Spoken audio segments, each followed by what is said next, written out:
সত্য প্রকাশে সবার আগে, সত্য ঘটনা সবার সামনে। এবার দেখবেন আসল নিউজটি। সত্য ঘটনা ঘটে গেছে কারো কারো জীবনে। যাই মেলা দিন আগে তো একটা সার্ভারে কাজ করতে দিলাম, তো কাজটা তো ঘুরাইতে ঘুরাইতে আমাকে মেরে ফেলে দিল। আমার তো বয়স হয়ে গেল কবরে যাওয়ার সময়। তাও তো মনে হচ্ছে যে কাজটা হইলো না, এখন পরবর্তীতে হবে কিনা বুঝাতে পারছি না এখন। তো যাই একটু অফিসে কথা বলেছি, দেখি তো কি যে ব্যাপার, কাজটা হইবে কিনা। আচ্ছা, অফিসে আছেন গো? হ্যাঁ আছি গো চাচি, কি ব্যাপার ডাকছেন কেন এইভাবে নাকি? ও, আমি একটু ডাইকা ঢুকছি, কি যে বলা যাবে না, তখন বাইচান যদি বলেন কি যে কেনা ঢুকলেন তখন ফের আরেক ঝামেলা, বুঝতে পারেন না। কি বলছে তাড়াতাড়ি বলেন তো। হ্যাঁ, ওই যে একটা কাজ করতে দিয়েছিলাম, তো আপনার বলে সার্ভারে বলে কাজই হয়েছে না নাকি, কি ব্যাপার? আপনারা কইছেন ডিজিটাল বাংলাদেশ, তো সার্ভারে যদি কাজই না করে তো সার্ভার থেকে লাভ কি তাইলে? ও, সার্ভার থিতে হবে না, আমাকে দিতে না, আমি ছাতা করলে ঘুরে বেড়াবো। আমাকে একটু রেট টেট লাগে, তাও যদি এটা একটু বাঁচে, অন্য কাজ তো হয় না সার্ভার দিয়ে। হ্যাঁ, কি কাজ দিয়েছিলেন নাকি আপনি? আপনার কোন কাজটা হয়নি, কি কাজ দিয়েছিলেন বলেন তো। আপনাকে ঝামেলে একটু কাজ না হলে আপনার আমার পাড়াপাড়ি লেগে দেয়। কি এমন কাজ দিয়েছিলেন আপনার কাজ হয়নি কেউ? হ্যাঁ, দেখতে পেয়েছেন না চারিদিকে ঢলে পড়ছে এয়ার বাংলাদেশ, ডিজিটাল বাংলাদেশ। আপনারা তো খালি একটু কাজ না হলে খালি বেগে চলে যান খালি। কত কাজ হয়ে গেছে ব্যাপার, দেখতে পেয়েছেন না? বললে 2-4 দিন না কাজ হলে কি হবে? আমার 2-4 দিন কাজ না হলে সমস্যা হয়। কি কাজ দিয়েছিলেন আপনি? এমন কাজ বলেন তো, কি কাজ দিয়েছিলেন? হ্যাঁ, ওই সার্ভারে কি কাজ করতে দেবো, ওই যে একটু ছোটখাটো দিয়েছিলাম, আমি যে কোন দিকে যাবো একটু, তো দেখি তাহলে দিয়ে একটু কাজ করতে, তো দিলাম, তো কাজই তো হয়েছে না খো। হ্যাঁ হইবে গো চাচা, হইবে হইবে, কাজ হইবে, সমস্যা নেই, হইবে। হ্যাঁ, সার্ভার ঠিক হয়েছে। না, ঠিক হয়নি, হইবে, ঠিক হয়ে যাবে। ও ঠিক হয়নি? না হয়নি খো। কতদিন লাগবে? আর সময় লাগবে না, ওই 2-3 বছরের ভিতরে হয়ে যাবে। আরো 2-4 বছর? হ্যাঁ। আমি আর বাইচে থাকবো জিবা? আর তো তাহলে একবার চলে গেছে কবরে, আর আর আর হইবে হাঁকে দিয়ে দিলে, কেমন কথা কইছেন জিবা? অধৈর্য হইলেন না খো, অধৈর্য হয়েছেন কেন, হয়ে যাবে। তাইলে তাহলে কি করবো আমি, তাইলে কয়েন তো যান ধান চাষ করেন না তাইলে। আগে তাহলে চলে যেতে কইছেন এখন? হ্যাঁ যাবেন কেনে?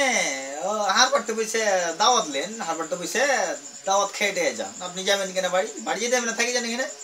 আর মানে কি করবো, লাখ লাখ টাকা ইনকাম হয়েছে তো থেকে যান।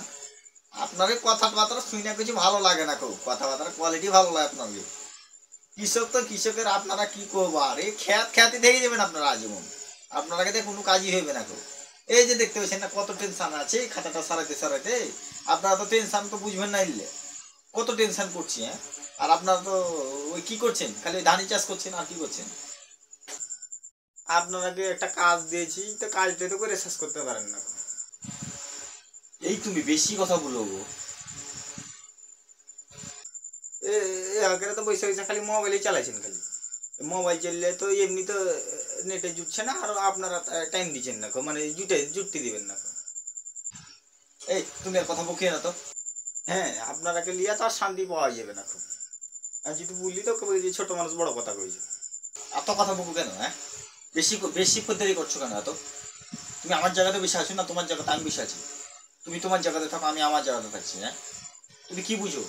বুঝোটা কি? হ্যাঁ, বেশি খালি কথা বলছো, তুমি বুঝোটা কি? এত কথা বলছো কেন? সত্য কথা বললে বেশি কথা বলছি দেখি। তোমার টাকাতে আমি চলছি, আমার আমার সরকার টাকাতে আমি চলছি, আমার সরকার আমাকে বেতন দিচ্ছে, তুমি আমাকে বেতন দিচ্ছ? তোমার বেতন নিয়ে আমি চলছি নাকি? তুমি কথা বলবে না, আপনি কেন আমাদের টাকা দিয়ে চলবে? আপনার সরকার চলে আমাদের টাকা দিয়ে, আপনি চলবেন কেন? আপনাকে কি আমরা বেতন দিই? আপনার সরকারকে আমরা বেতন দিই। আপনার টাকা আপনি বাড়ি থেকে নিয়ে আসছেন, আপনার টাকা কি আমরা দিই? এত কথা বলছো কেন? তুমি এখান থেকে যে কথা বলো তো, খালি বেশি কথা বলো এখান থেকে। এই সিকিউরিটি, এই সিকিউরিটি বাইর করো তাকে। এ বেশি কথা বলছে খালি, এত কথা কথা বলছে, বাইর করো আগে। ঘাট টাকাতে বাইর করো আগে, এত কথা বলছে খালি। আমাকে সিকিউরিটিতে বের করা লাগবে না, আমি নিজে চলে যেতে পারবো, ঠিক আছে না? আমাকে সিকিউরিটি টাকা লাগবে না, সিকিউরিটিতে টাকা লাগবে না, খাস্তানা করে আমি নিজে চলে যেতে পারবো। তোমাকে সিকিউরিটিতে বের করা লাগবে না আমার। তোমার মানে কি বলবো আর, তোমরা আমরা এই জায়গাগুলোতে বর্ষে ভুল করেছি, ঠিক আছে না? তোমরা আমাদের তো জিনিস খেয়ে তো এখানে বসে আছো, তোমরা কি শান্তিতে বসে আছো কিসের জন্য? আমরা ওই যে মাঠ থেকে ইনকাম করছি আর তোমরা খাচ্ছ আর বসে আছো। আমরা যদি একবার কৃষকেরা উঠে যাই, আমরা যদি ভূমি থেকে কৃষকেরা উঠে যাই, তাহলে তোমরা বুঝতে পারবা, তাছাড়া কি বুঝতে পারবে? তোমরা তো এসিতে বসে আছো, তোমাদের তো ভালোই লাগছে, তোমাদের কি খারাপ লাগছে? যা বুঝতে পারছি আমরা বুঝতে পারছি, রোদের মাঠে চলো, বুঝতে পারবে তাহলে। এই ভাই জানতো এখান থেকে, জানতো বানান তো, বানান তো, চালু করে বানান তো এখান থেকে, জানতো, জান এখান থেকে, যান বানান। এখন আমি সত্য কথা বলতে গেলে বলছো কি যে সিকিউরিটি বাড়াও, বাইর করো, বাইর করো। সিকিউরিটি কাটতে কাটতে থাকছে, ঘুরে তো আমার টাকা দিয়ে চলছে। আমি ইনকাম না করলে, আমি যদি উৎপাদন করা না করি, তাহলে কে কে কে কে চলবে, কেমন করে চলবে? আমাদের টাকা দিয়ে চলে, আমাদের কি বলছি কি যে বের করো, বের করো। আমি আর কোনোদিন আসবো না ভাই, ঠিক আছে না? আমি তোমার এই অফিসে বলে গেলাম, আমি আর কোনোদিন আসবো না। কিন্তু তোমার যে ব্যবহারটা, বুঝছো কি, এটা আমি মাথায় রাখলাম। আশা করি চেষ্টা করলে তোমাকে, তোমার মতন বেলাকে আমি আর তৈরি করবো না, ঠিক আছে না? আমি নিজে যুগ তৈরি করি, তো তোমার মতন বেলাকে আর তৈরি করবো না। ঠিক আছে, আমি ভালো থাকলাম, তুমি থাকো, আমি চলে গেলাম, ঠিক আছে? তুমি ভালো থাকো, আমি চলে গেলাম। এই সিকিউরিটি। হ্যাঁ স্যার। হ্যাঁ এদিকে শুনো। হ্যাঁ জি স্যার। এগুলো লোকজন আর না আসে কোনোদিন। হ্যাঁ এগুলো কাজ না আমি আমার অফিসে আর না দেখতে পাই। হ্যাঁ এলাকার জীবনে ঢুকতে দেবো না স্যার, ঠিক আছে স্যার। হ্যাঁ স্যার ঠিক আছে। স্যার একটা সত্য কথা বলবো স্যার। হ্যাঁ, কি বলবো বলো। একবারই কিন্তু লোকটা স্যার একবারই খাঁটি কথা বলেছে স্যার, বুঝছেন কি? লোকটা বাস্তবে একবারই খাঁটি কথা বলেছে। আমরা ওদের টাকা দিয়ে চলি, আর ওদের কি বড় বড় বাঁশ দিয়ে দিই স্যার, বুঝছেন কি? এই যে লাঠিটা দেখছেন স্যার আমার হাতে, লাঠিটা কিন্তু ওদের টাকা দিয়ে চলে স্যার। আমি ঘুরে ওদের উপরে প্রয়োগ করছি, তাহলে কি হবে স্যার? আমি তারপরে কি করবো? উদ্ধার নিয়ে নিজেকে টিকতে গেলে করতে হবে স্যার, বাস্তবিত তাই, তাই না স্যার? হ্যাঁ, সবই তো ঠিক আছে, কিন্তু এলাকায় যদি মাথায় উঠতে দাও, তাহলে তো আর নামাইতে পারবে না। বুঝছো কি? যতই ওদের টাকা দিয়ে আমরা চলি, কিন্তু তো ধরো কি যে দাপট তো বেড়েই থাকে, এলাকে সবসময় নিচে রাখতে হবে। ঠিক আছে স্যার, এলাকার কোনোদিন ঢুকতে দেবো না স্যার, ঠিক আছে? আচ্ছা ঠিক আছে স্যার।